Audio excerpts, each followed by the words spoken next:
अद्भुत, जी सर। मतलब अकल्पनीय कि 9वीं 10वीं 11वीं 12वीं के बच्चे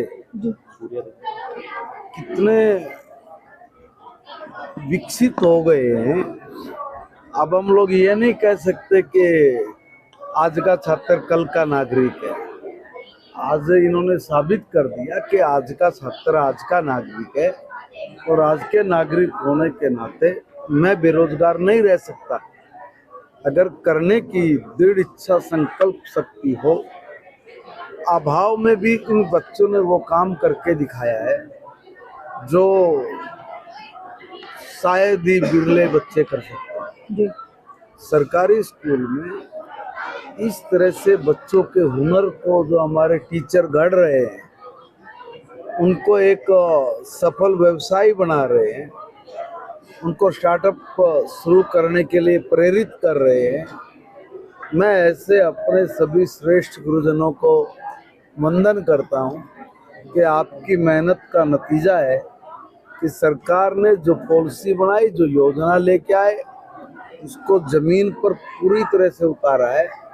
और स्कूल में ही आपने बिजनेसमैन खड़े कर दिए हैं, होंगे नहीं, खड़े कर दिए।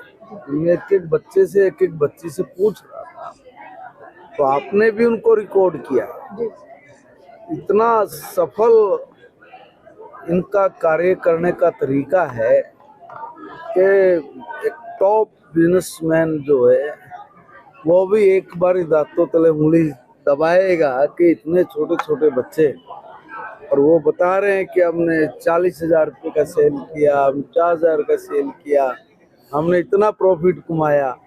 अभी वो पढ़ रहे हैं, 9वीं 10वीं कक्षा के बच्चे हैं, पढ़ रहे हैं, और पढ़ते पढ़ते ही वो जो अर्न कर रहे हैं, उनसे उनके हौसलों का, मैं कहूँगा जो उड़ान वो है, वो इस हरियाणा को विकसित हरियाणा समय से पहले बनाने की एक, मैं कहूँगा, वो कहते हैं ना, पूत के पांव पालने में दिख जाते हैं, तो वो हमारे सामने आ रहा है। और जिस तरह का हर स्कूल से बच्चा इतना अग्रेसिव होकर अपने काम को अंजाम दे रहा है, उसका इंटरेस्ट उसमें बन रहा है, तो जो गलत आदतें हैं, जब बच्चा समय रहते काम लगेगा तो उनसे भी उनको छुटकारा मिलेगा, और एक सभ्य समाज का निर्माण के साथ साथ एक सफल उद्यमी भी हमें अपने घर में ही मिलेंगे। जैसे स्वदेशी मेले भी लगाए जा रहे हैं, काफी जागरूक किया जा रहा है, तो कहीं ना कहीं ये आप लोग किस नजर देखते हैं इसमें? जैसे आज बच्चों द्वारा बनाया गया है, कहीं ना कहीं शुरुआत नहीं है कि हम स्वदेशी की ओर बढ़ रहे हैं, आगे से हो रहे हैं? बिल्कुल, आत्मनिर्भर भारत, ये माननीय प्रधानमंत्री नरेंद्र मोदी जी ने उस समय का, जब दुनिया में बहुत सारी चुनौतियां एक साथ चल रही थी, विकसित देश ये सोच रहे थे कि हम लोग प्रतिबंध लगाएंगे, हम लोग टैरिफ के जरिए दबाने का प्रयास करेंगे। तो ऐसी स्थिति में माननीय प्रधानमंत्री जी ने एक विजन रखा, और आज उस विजन पर जब आदरणीय नायब सैनी जी की सरकार ने काम शुरू किया, तो हमारे जो शिक्षा विभाग है, तो शिक्षा विभाग के अधिकारियों ने इस पर गहन मंथन किया, विचार किया, और नीचे जो हमारे वोकेशनल टीचर्स थे, उन लोगों ने उसको पूर्णतः ये सोचकर कि भाई हमें अपने बच्चों के भविष्य को यहीं से ऐसा संवारना है कि बच्चा +2 क्रॉस का जब करके जाए तो उसको किसी के सामने हाथ नहीं फैलाना पड़े, बल्कि वो स्वरोजगार के साथ साथ दूसरों को भी रोजगार देने वाले बने।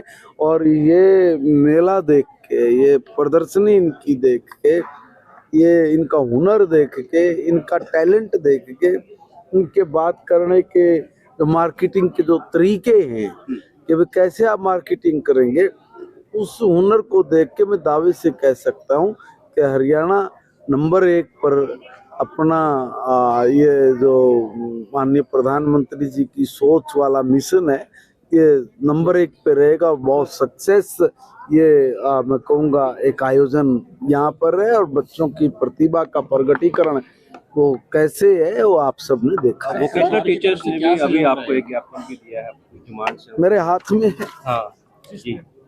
देखिए अभी तक तो हमारे जो वोकेशनल टीचर हम सुनते आए थे कि वो ये सब चीज कर रहे हैं, हमारे बच्चों को तैयार कर रहे हैं, उनको एक नया रास्ता दिखा रहे हैं। मगर आज हमारे डायरेक्टर साहब भी साथ में ही हैं। आज तो वो कहते हैं ना कि जब सामने ही सारी चीजें प्रत्यक्ष को प्रमाण की आवश्यकता नहीं है। आज जो हमारे वोकेशनल टीचर्स ने जो एक छाप छोड़ी है, इस पर जरूर सरकार विचार विमर्श करके आगे बढ़ेगी और इनकी जो समस्या होगी उसको हम लोग जरूर दूर करने का प्रयास करेंगे।